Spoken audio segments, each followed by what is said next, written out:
Hey guys, आप सभी दोस्तों का बहुत बहुत स्वागत करते हैं हमारे यूट्यूब चैनल में। आ चुके हैं फिर से आप दोस्तों के साथ नया सा वीडियो लेकर। और इस वीडियो में आप सभी दोस्त जानने वाले हैं क्योंकि आज हुआ है नया क्लास स्टार्ट। जी हाँ दोस्तों, नया चैप्टर स्टार्ट हुआ है। चैप्टर का नाम है फाइनेंशियल मार्केट। जी हाँ दोस्तों, वित्तीय बाजार। तो आइए जानते हैं वित्तीय बाजार में क्या क्या होता है, क्या हमें नया सीखने को मिलता है। पढ़ाई शुरू हो चुका है और आप सब दोस्तों को हम बता दें कि हम नोट्स भी बना रहे हैं और आपको नोट्स चाहिए तो आप हमारे टेलीग्राम चैनल के साथ जुड़ सकते हैं दोस्तों। ठीक है, तो चलिए शुरू करते हैं, पढ़ते हैं। उसके बाद आप सब दोस्तों को लास्ट में बताएंगे कि आज हमें क्या नया नया सीखने को मिलता है फाइनेंशियल मार्केट के चैप्टर में। दोस्तों अगर आप चाहते हैं इन्फ्लेशन का एमसीक्यू तो आप हमारे टेलीग्राम चैनल से जुड़ सकते हैं और नीचे कमेंट कर बता सकते हैं क्या आप सभी दोस्तों को इन्फ्लेशन चैप्टर का एमसीक्यू चाहिए। तो हम नोट्स भी बना रहे हैं, साथ में एमसीक्यू भी सॉल्व करें अपने से। अगर उसको चाहिए तो आप हमारे टेलीग्राम चैनल के साथ जुड़कर ले सकते हैं दोस्तों। ठीक है, तो चलिए सबसे पहले हम पढ़ते हैं, उसके बाद रिव्यू देते हैं फाइनेंशियल मार्केट में क्या हमें नया सीखने को मिलता है। ठीक है,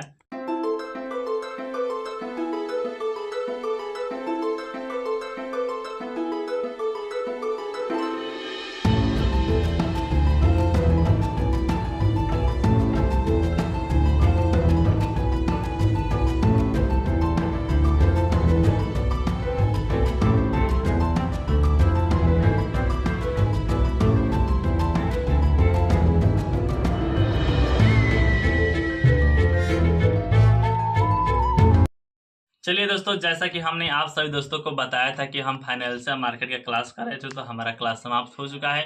तो अब बात करते हैं क्या क्या हमें नया सीखने को मिला है। दोस्तों बात करते हैं फाइनेंशियल मार्केट। तो क्या होता है, एक आदमी होता है जिसके पास पैसा होता है और एक आदमी होता है जिसको पैसा उधार लेना होता है दोस्तों, ऋण लेना होता है।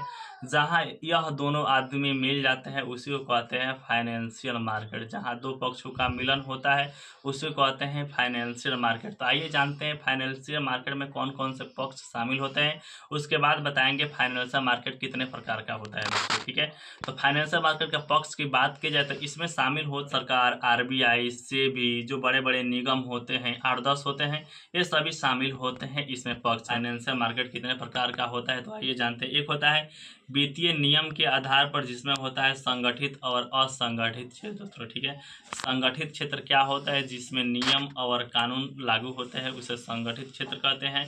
जहां नियम और कानून लागू नहीं होता है असंगठित क्षेत्र होता है दोस्तों। ठीक है, इसको कंप्लीट हो गया। उसके बाद दोस्तों पढ़ाई हुआ समय अवधि के आधार पर। जी हाँ दोस्तों, समय अवधि के आधार पर होता है दो प्रकार, एक होता है मौद्रिक बाजार, एक होता है पूंजी बाजार दोस्तों। ठीक है, जो मौद्रिक और पूंजी बाजार होता है यह दोनों संगठित के अंतर्गत आते हैं दोस्तों। ठीक है, बात करते हैं मौद्रिक बाजार क्या होता है और पूंजी बाजार क्या होता है दोस्तों। ठीक है, मौद्रिक बाजार वह 364 दिन के अंतर्गत प्रतिभूतियों का लेन देन होता है मौद्रिक बाजार में दोस्तों। ठीक है, इसका नियामक आरबीआई करता है, आरबीआई के अंतर्गत यह काम करता है दोस्तों। बात करते हैं यह हाई रिस्क नहीं होता है और यह अधिक तरल होता है क्योंकि 364 दिन के अंतर्गत ही आपका प्रतिभूतियों का लेन देन होता है दोस्तों। ठीक है, वहीं बात की जाए कैपिटल मार्केट में, तो कैपिटल मार्केट में 364 दिन से अधिक की प्रतिभूतियों का लेन देन होता है, इसलिए यह हाई रिस्क हो जाता है और कम तरल हो जाता है दोस्तों। ये हो गया आपका कैपिटल। एक हो गया मनी मार्केट। मनी मार्केट की बात की जाए तो मनी मार्केट में भी 11 प्रकार होता है दोस्तों। ठीक है,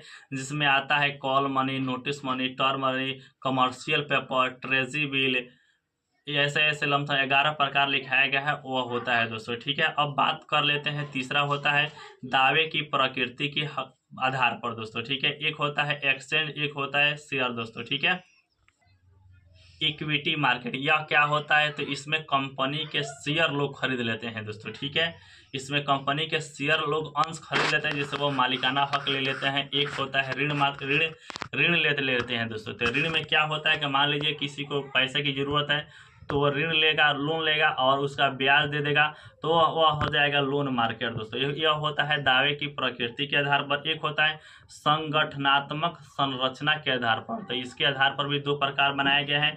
इसमें एक होता है एक्सचेंज ट्रेडेड और दूसरा होता है ओवर द काउंटर।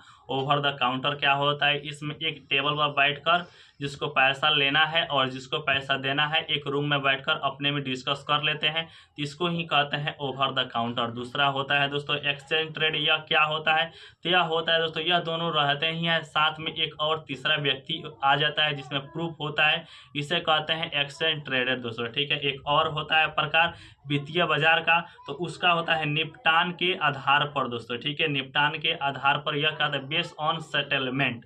जी हाँ दोस्तों, बेस ऑन सेटलमेंट के आधार पर यह भी दो प्रकार का होता है, एक होता है हाजिर बाजार, एक होता है वायदा बाजार। दोस्तों आइए जानते हैं हाजिर बाजार और वायदा बाजार क्या होता है।